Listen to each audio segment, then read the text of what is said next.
Alright, this is going to be a quick one because it's cold as fuck out here and I have to go back to work. But if you've been watching the news from England lately, we've been covering a lot about the left here in the US, but they are coming apart at the seams over there because of the issues with the Brexit mandate right now to leave the EU, where you do see the possibility increasing that there will be a no deal Brexit. And many people who are labor politicians and powerful labor figures, they have a red line that they don't want to cross, where they're like, well, we can't leave the EU without a deal. That would be a catastrophe. And they're engaging in the same Project Fear nonsense as some of these conservative politicians have in the past.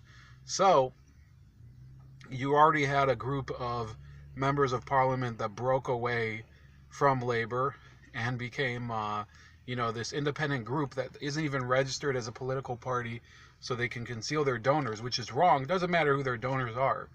It's absolutely wrong. And people from across the political spectrum are absolutely right to call them out on that. Now you have Jeremy Corbyn himself saying that a new referendum would be in the cards if Theresa May were to try to get let the UK leave the EU without a referendum. And I'm starting to think Jeremy Corbyn knows that he is standing on quicksand. Okay, this whole thing about the anti-Semitism is not really the big issue with him, even though people would like it to be. The real problem with Jeremy Corbyn, as far as the Labour Party itself is concerned, is that a large portion of the party in middle class areas is very pro-Remain. They're Remainers. They won't accept the mandate set down in the Brexit vote in 2016. So you have people like Tom Watson, and you have the people who left, like Chuku Amuna, and who's the other person? Angela Smith, I think her name was. These people, they're not about democracy, and that's clear at this point. So Corbyn is stuck because he needs those people in order to be able to mount an effective campaign going ahead. Meanwhile, a lot of the Labour voters in working class areas are very pro-Brexit. Okay, so he has, on the one hand, a sizable portion of his political, the political leadership of the Labour Party are Remainers. A lot of the middle-class voters are for Remain, and a lot of the working-class people are for leaving the EU. Now, this comes at the same time as Tommy Robinson has been banned by Facebook and Instagram, which cannot be very popular among working class Britons. So they're basically playing with fire right now.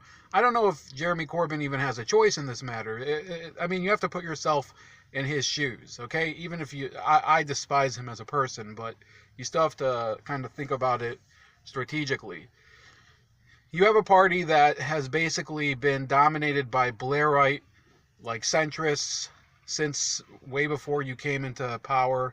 Now you're dealing with this issue where you have to cobble together votes for certain laws and try to present a united front. And most of those people, they're so anti-Brexit that you can't even have your own opinion. You have to abide by the rules of the party, that's the way party institutions work. A party with institutions like Labour is not something that the leader can just steer any which way he wants. Some people would like it to be that way, but it isn't. So what's going to happen, in my opinion, now that he's opened the possibility that Labour would campaign for a second referendum, which might actually trigger some of the conservative Remainers to also join together with them, is that you may get a faction of the Labour Party, Labour Leave, which includes people like Kate Hoey, who's a member of parliament from there. They might leave and join a new party of Brexiteers. So you could possibly have a fractured part of the Labor Party leaving, just like the Ramona faction. They could leave and form their own party, possibly joined by another group of conservative Leave MPs, and you would see a realignment in the political system, just like Nigel Farage has said, just like some of the people from UKIP, which he's left, have said. It's going to be a very interesting season in British politics right now. But beyond that, I want you guys to like this video, subscribe to the channel. I know that you guys enjoy this Uyghur obnoxious scope experience at least a couple times a week, but this is the only way for me to update during the day. Please consider subscribing to me on BitChute too, because YouTube is devising all sorts of ridiculous ways to hold down the views, hold down the notifications, and give you new strikes, including now apparently they're going to try to blame you for what commenters put on your videos. And if you've seen some of the commenters on some of my recent videos who are actually attacking me, why should I be punished because I said something that somebody else didn't like? Okay, they put a comment that's offensive to some other people. I don't care. And then YouTube's going to punish me for it. So that's the way it's been going for some people. I don't know if it'll happen to my channel, but these consequences are going to affect all channels. So yes, subscribe to me here, but also subscribe to me on BitChute, Cocoscope as well, although it's not as updated as the other ones. Also on Minds and Gab.